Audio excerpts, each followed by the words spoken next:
Hey, this is Sam Black with my third match with Lantern Control in Modern. I am on the draw here, and I have a solid hand, not the best possible, but it's certainly good. I have 3 mana necessary to play the Ensnaring Bridge, which is my most important card. I have Inquisition of Kozilek for early disruption. I have Ghoul Caller spell, which without a lantern is usually fairly unexciting, but I have its other friend, Academy Ruins, that that combo means that I get to be using Ghoul Caller spell to put random cards in my graveyard, which are sometimes artifacts, which then I can Academy Ruins back, so it helps eventually dig for stuff that I need. And I have an Ancient Stirrings, which is one of the best cards in my deck, although I can't cast it, but it means that whenever I draw a green source, I will get to use an Ancient Stirrings. So that's pretty good. So I'll keep it. And my opponent is on 6 cards, but they are playing Dredge, so that doesn't necessarily matter very much. I draw a green source, but it's a Glimmer Void, so if I wanted Ancient Stirrings on my first turn, it would not go well. I would immediately lose the Glimmer Void unless I hit a Mox off the Ancient Stirrings, so I'm just going to lead with Inquisition, and unfortunately my opponent has 3 lands, no Life from the Loam, and I am required to take Life from the Loam, which just improves my opponent's situation, as they get to Dredge immediately, and get their game started faster. I draw Gluttonous Crane, which will let me block the Bloodghast, and I find Codex Shredder, but I opt not to take it because it doesn't accomplish very much, and I'm trying to empty my hand for Ensnaring Bridge as fast as possible. That's definitely a play you want to be aware of. It doesn't come up all that often that you want to decline to find something on Crane or Ancient Stirrings, but against aggressive decks, when you already have an Ensnaring Bridge and you think that emptying your hand in time could be an issue, it's definitely something you want to keep in mind. So here, obviously, I'm going to block the Bloodghast rather than the Amalgam because I take 1 more damage now, but I get to block again the next turn, because clearly I'm not going to be able to cast Ensnaring Bridge and empty my hand next turn, so there will be another attack. And my opponent was able to kind of go off this turn and put a lot of stuff into play. That's bad for me. But I get to play Ensnaring Bridge, and this should be the last attack, so I'm going to just block the biggest thing. But unfortunately, I am going to take 10 here from the other attackers, falling to 7, and my opponent... So I'm at 7. I'm going to be able to empty my hand next turn. The problem is that Dredge has Conflagrate, and that makes this matchup pretty hard game 1, because they can usually get some amount of hits in and then just conflagrate you out at the end. So at this point, my hope is to draw Surgical and Surgical the Conflagrate. However, my opponent knows what they're doing, and so they just get a second mountain here and fire off the Conflagrate to put me down to 2, which does not let them win with the cards that they have access to right now.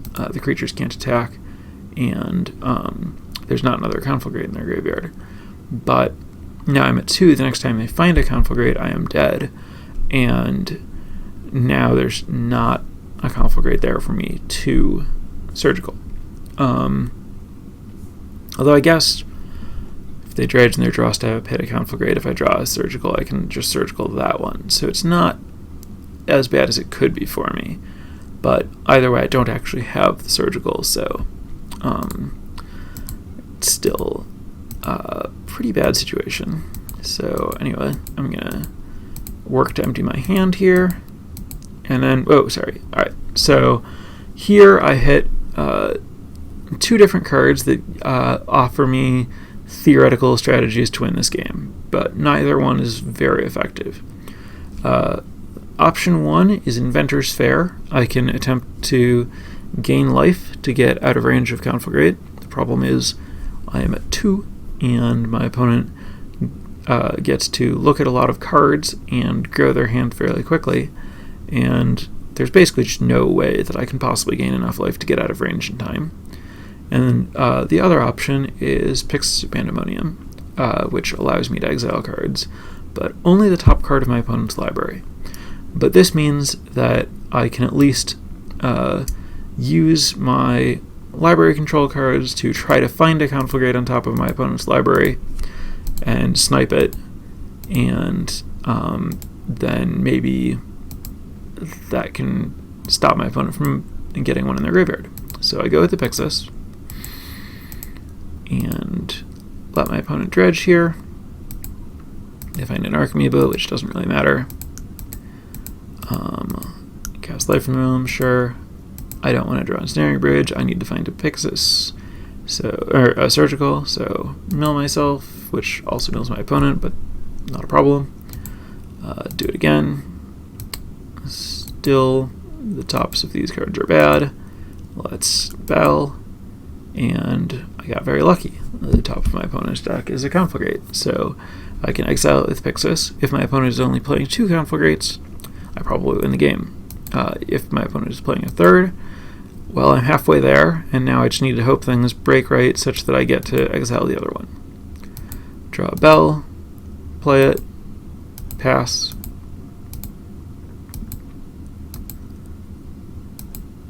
And my opponent is going to dredge, and unfortunately they hit a Conflagrate, so I'm dead.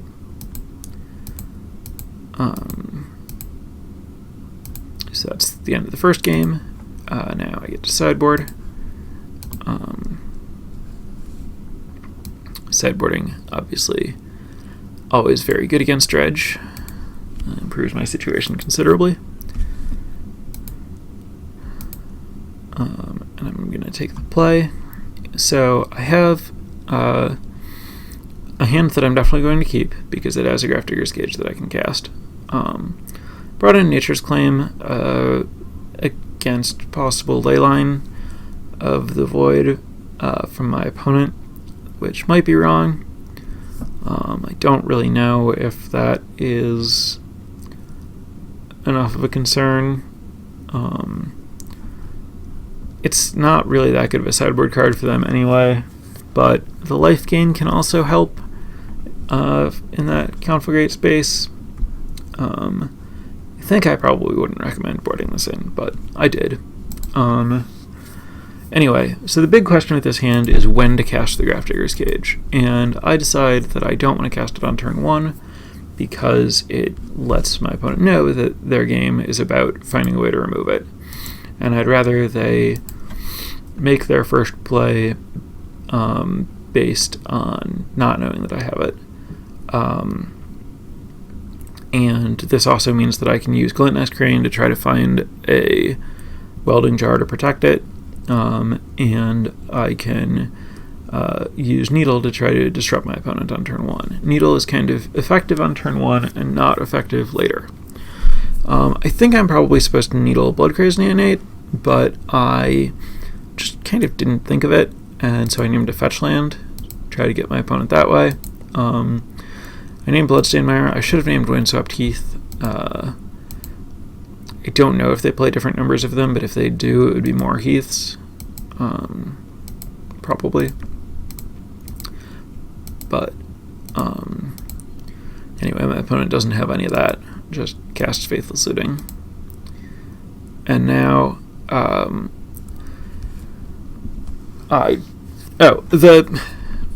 the get to look for, Welding Jar thing that I mentioned with Crane, I should admit that that's a little optimistic. That is only if I draw a blue to actually cast the Crane.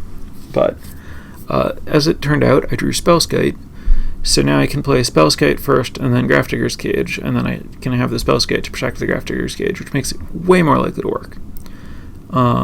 So I do have to give my opponent a turn here to actually do real things. without the cage in play, but I'm pretty sure it's worth it to have a protected cage, so I play the Spellskite, and we'll see what my opponent can do to me in one turn. And the answer, unfortunately for me, is that they have Cathartic Reunion. So they get to do a lot of dredging, and they hit an Archamoeba, and they have 3 prized amalgams, so it's a pretty respectable clock. So now I get to stop them from going further than that, but I have kind of a large board that I need to deal with. But luckily I drew Botanical Sanctum, so I can cast my Crane. And the Crane is going to find a welding jar and a cage. Since I already have a cage, the jar is better. So I'm going to take the jar, get rid of this other stuff, play the jar, play the cage, and now I'm pretty well defended. Well, my cage is very well defended. I have a Spellskite and a jar to protect it, so my opponent's graveyard is basically off. So now I just need to make sure that I don't die to the board. And I have a line on an Ensnaring Bridge. I don't have one yet, but I do have Inventor's Fair with 3 mana, so I can tap Inventor's Fair for mana, tap these for mana, play another Inventor's Fair, and sacrifice the second Inventor's Fair to get an Ensnaring Bridge. I need only 1 more mana to execute that play. So that's important, because that's my way to win this game, is I have the graveyard controlled, now I just need to control the board. The way to do that is with Ensnaring Bridge. So my opponent's going to attack, I'm going to block, I'm going to take some damage, my opponent's going to grudge my my cage, and I'm going to protect it with Welding Jar. My opponent's going to try to flash back to your grudge, realize that they can't, that's what the cage does. The Bloodghast obviously can't come back. Inventor's Fair is going to gain me a life. And I find a Lantern, which I will cast. My opponent is drawing a Conflagrate, and I'm drawing an Ensnaring Bridge. Drawing an Ensnaring Bridge, obviously very good news for me. So my opponent has a Conflagrate, which means that I don't want to block with Spellskite, because it would my Spellskite would take 3 damage from blocking, and then Conflagrate could finish it off, and I don't want to risk my Spellskite that is going to be protecting my cage and my bridge. So I'm not going to block with the Spellskite, but I will trump block with the Gluttonous Crane, because this should be the last attack, because I'm drawing a bridge. So I'm going to fall to 9. Opponent's going to play some stuff that doesn't matter very much. I'm going to go up to 10, draw a bridge, play the bridge, pass. And so now I'm pretty safe. Have a healthy life total and have a Spellskite to protect 1 card that's locked on the board and 1 card that's locked in the graveyard. My opponent casts Cathartic Reunion. At this point, they're just looking for artifact removal. And they don't find any. Gain some life with the Inventor's Fair. And at this point, Mox Opal gives me my 4th mana so that I can do the double fair thing that I was talking about to get to fair for something. I'm not actually sure that I'm supposed to do that, because I have to lose both Inventor's Fairs to do it, whereas if I just wait until I get 1 more mana, then I can sacrifice Inventor's Fair and find something, and then sacrifice my other Inventor's Fair and find something else. But I do decide to do that, possibly an error, and I just find a Shredder. I think I forgot that I boarded out Crucible. I think it was correct to board out Crucible, because the idea is that I've probably already won from this spot. But I think part of why I did this is, well, if I'm getting Crucible, it doesn't matter that I've put these things in the graveyard. But I did board out Crucible, so the things that I can get are basically Codex Shredder or Welding Jar. Welding Jar further solidifies the infrastructure and lock that I have. Codex Shredder lets me work toward building a better board over time and gaining an advantage slowly. I go with the Shredder. Probably just very slightly worse. I guess the other thing is, once I have Cage in play, Shredder is relevant for actually controlling my opponent's library. I can lock them out of drawing artifact removal. So I guess, yeah, I like taking Shredder here. So I play Shredder. I Nature's Claim my Opal. Play another Opal. This is just to empty my hand in the face of that opposing Narcomoeba, now that I'm not getting life from the Inventor's Fair. Plus, gaining 4 life puts me further out of range of whatever my opponent might be able to do to kill me at this point. I don't care about more life Malooms. And my opponent concedes here. I think correctly identifying they probably can't break the lock that I have at this point. I'm going to mill the Cathartic Reunion, draw Ancient Stirrings, find either another protection piece or another mill piece in all likelihood. So that's kind of how it looks when you win. So in the third game, my opponent is on the play.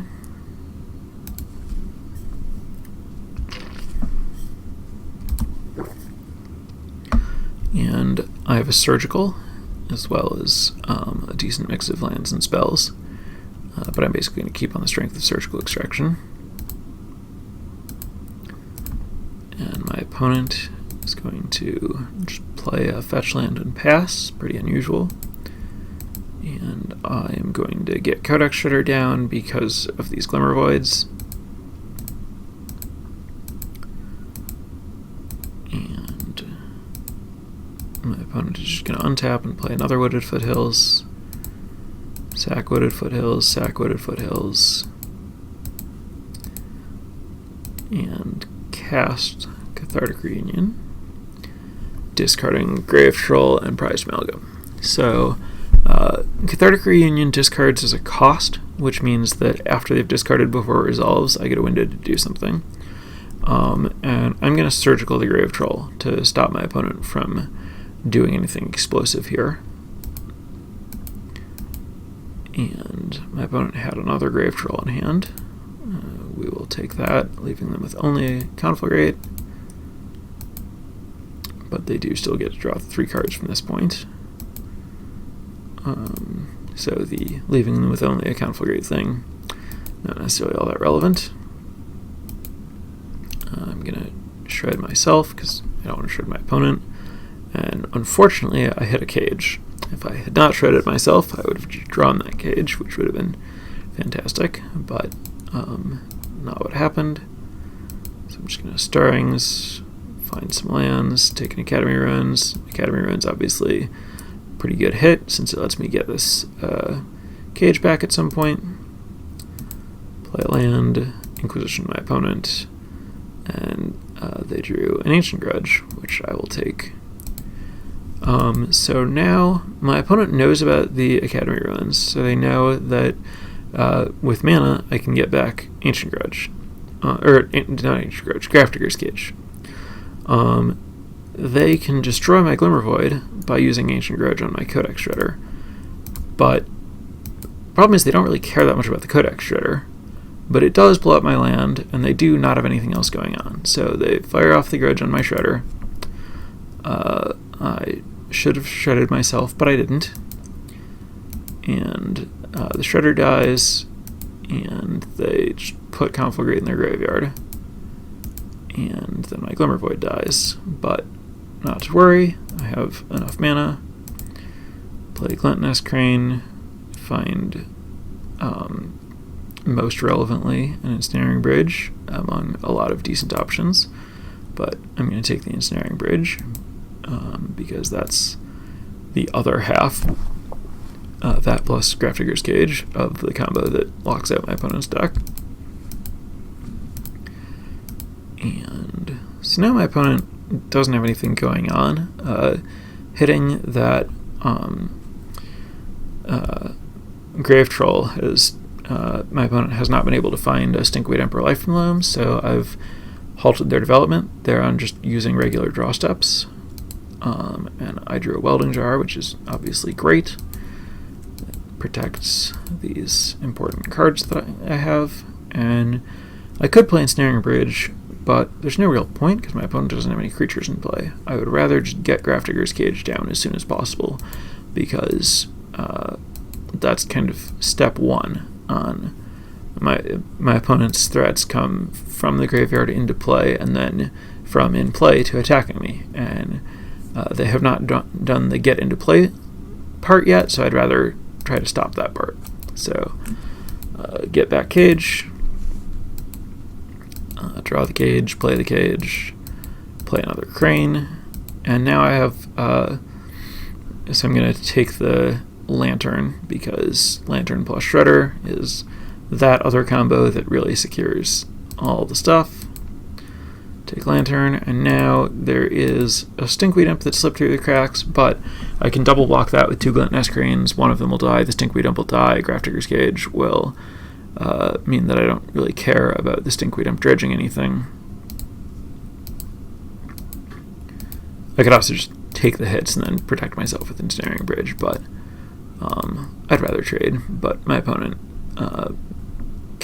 decides that it's too unlikely that they will beat Welding Jar, Grafdigger's Cage, knowing about Lantern and Bridge. And there's this Shredder in the graveyard that I can Academy Runes back to go with the Lantern, so they know that I basically have the full lock in every direction. So very justifiably concede there, and that was the match.